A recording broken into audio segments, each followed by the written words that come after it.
If you're bending over backwards to get chosen, you're likely dating like a people pleaser. In this video, we're going to be talking about why your swipe right habits might be actually leading you to self sabotage.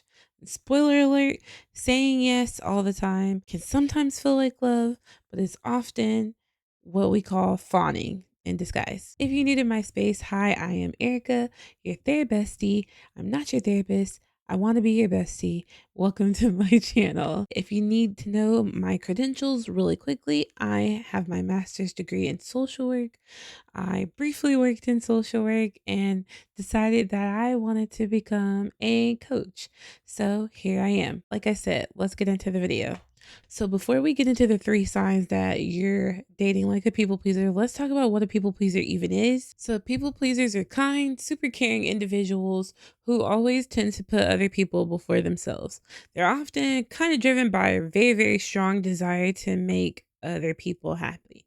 This is usually not their fault. Unfortunately, some of these things are conditioned from childhood. Sometimes it's conditioned from a trauma response, or sometimes there's societal conditions in place, like being a woman or being told to be nice all the time. Or if you're like me, being a woman, being black, and also being southern, it doesn't help you ditch the conditioning of being a people pleaser. And I like to call it being a good girl. A lot of people think that people pleasing is a positive trait because you're eager to help people, eager to, you want to do nice things for people. And most people pleasers aren't doing it because they're inherently mean, but they don't realize the consequences that it causes them when they do it. And so they always end up a little bit burnt out, a little bit feeling like people are taking advantage of them. And they usually tend to burn themselves out because they have a difficult time saying no. And they're really only doing this because they feel like they have to. So what? Let's get down to the real quick. Let's nerd this out a little bit. Let's get down to the actual scientific term. So have you ever heard of fight, flight, or freeze? There's this thing called your nervous system. Everybody has one. And it's what happens when you get put into a stimulated situation and your body and your brain does things to protect you. Usually, what most people hear about when it comes to fight, flight, or freeze, you're usually either going to fight when you face the response because you feel in danger, or you're going to freeze, which means you're not going to do anything when you face the response because you're in danger, or you're going to flee, which is what flight is. And some people, as you can, there, we'll talk about in another video, do different ones in different versions of that in relationships. But the one that people often don't talk about is fawning. Fawning is when you are trying to make yourself safe by aligning yourself to the person in power that you're close to. And so again, that looks like being eager to please, having a hard time saying no to people, you wanting to get approval, you're seeking validation, you fear conflict. These people usually are very, very conflict avoidant. You take on the responsibility of other people's emotions, usually not because you're trying to necessarily help them, but because you're afraid if they get upset, that is your fault, or that, again, something drastic is very, very wrong.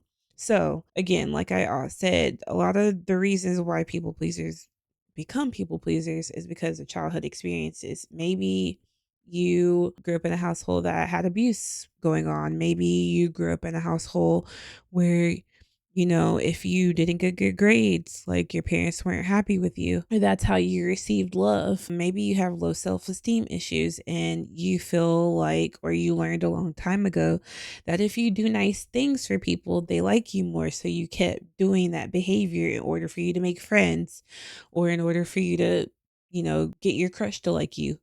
There are also, again, cultural factors involved, like families from people of color, family, immigrant families, different things that play into all of that.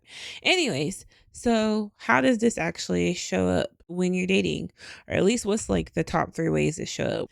And then, of course, if you have any questions below about just like the more sciencey stuff of this, feel free to drop it. So sign number one that you're dating like a people pleaser is that you're an emotional fixer.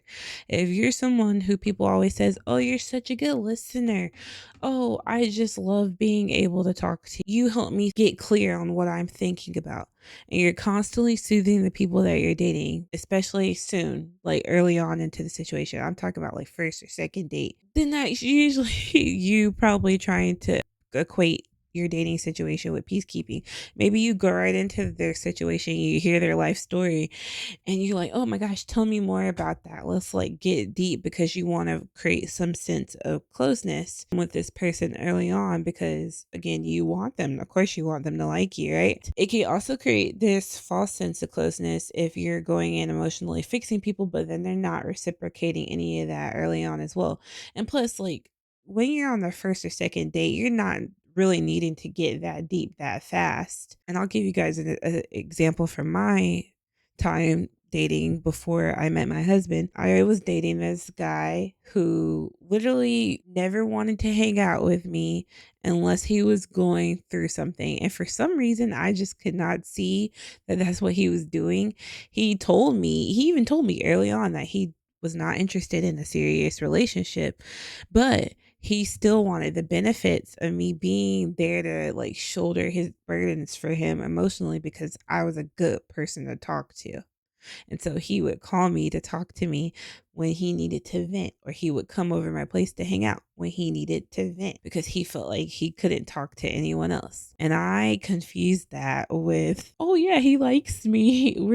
We're getting close. He's gonna ask me to be his girlfriend." And it's like, I mean, yeah, but like you also need clarity on where you stand with a person. And in that situation, he had already told me where we stood. I was the one that just decided that I was gonna change his mind, and then in reality, I needed to have cut the situation off way before it got to that point. Sign number that you're, people pleasing in relationships is that you keep explaining yourself. Maybe, you saying like, "I want us to be official." He said, "Cool. I don't want any pressure." And then you are like, "Okay, well, sorry for even asking. You're right. Like, yeah, like I need to be cool about it. I need to just be chill. No biggie." When in reality, you're only saying sorry because you want to avoid conflict in the situation. You're not saying sorry because you're actually sorry about anything.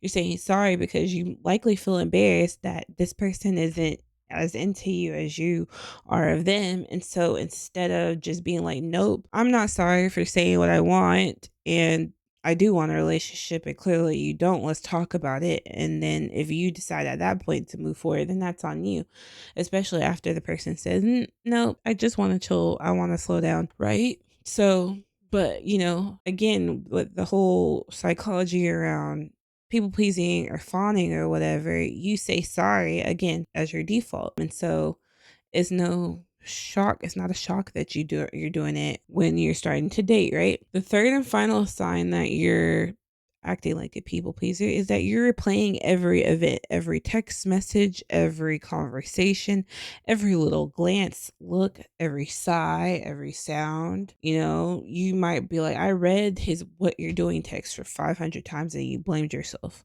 Or you like send a screenshot of your text messages to your girlfriends and you're like, "What did he mean by this?" And it's like, sure, could there be some confusion about what he's saying in the text messages or what he means? I mean, maybe, but oftentimes you're doing that or sending the screenshot or sending a text message because you're trying to avoid the truth.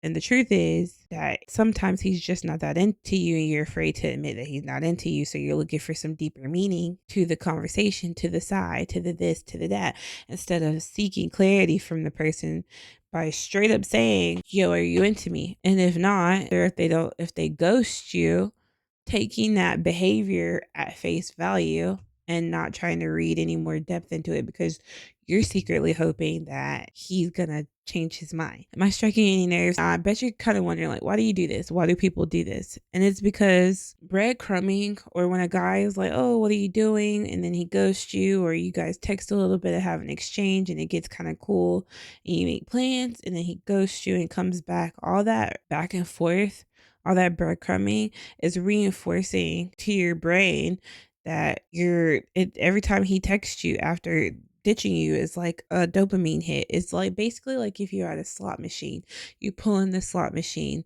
the excitement from pulling the little bar, the little lever on the slot machine, and you seeing it go around, and you're anticipating that, oh, I'm gonna hit it, I'm gonna hit all my numbers, I'm gonna hit the jackpot.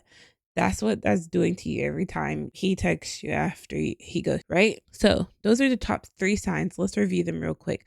People pleasers are not inherently bad people. I just have to say that because I see a lot of people online being like, people pleasers are evil. Most people pleasers are kind people who just have probably been through some things and do not understand how their behavior is not serving them or even serving their relationships. Number 2, a lot of people again do it because they've either been traumatized, they have some self-esteem issues, and they feel like the only way to do this is to create some sense of safety by aligning themselves with you and your needs instead of their own needs.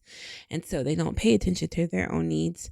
So because of that, they tend to do things like be an emotional fixer way too early, even though you don't need to emotionally fix anybody. Or number 2, explain themselves too much instead of being confident in their opinions and in their thoughts. Number 3, that you're replaying every text message, every event, every breath, every look, every glance. They're hanging on by every word. And I know a lot of people like, oh, I'm a lover girl. Like, this is what I do. I'm romanticizing everything. And we're going to be talking about romanticizing everything in another video, but you don't need to do all of that. What you do need is some clarity. You need to get crystal freaking clear on what's going on if you want it to go on and what you want to do if it's not what you're okay with. And so if this was you, well, go to my page because we're going to be getting all in the nitty gritty of this. And I'm going to be helping my people pleasing, recovering good girls over here, teaching you how you can detox from being a people pleaser so that you can date and have healthy relationships without all this chaos that comes from people pleasing and without getting yourself in these really sticky situations that people pleasers tend to get themselves in because they don't know how to stand up for themselves. All right. If you want some guidance with this, I have a free guide for you below in my bio, my Good Girl Detox Starter Kit. It'll walk you through my initial process and just be prepared to be softly but savagely dragged on this channel because this is probably going to be the nicest that I'm going to be in my videos going forward because I just wanted to be able to introduce myself to you before I do that because that would be kind of rude if I did, right? Anyways, see you later. I'm talking too much. Bye.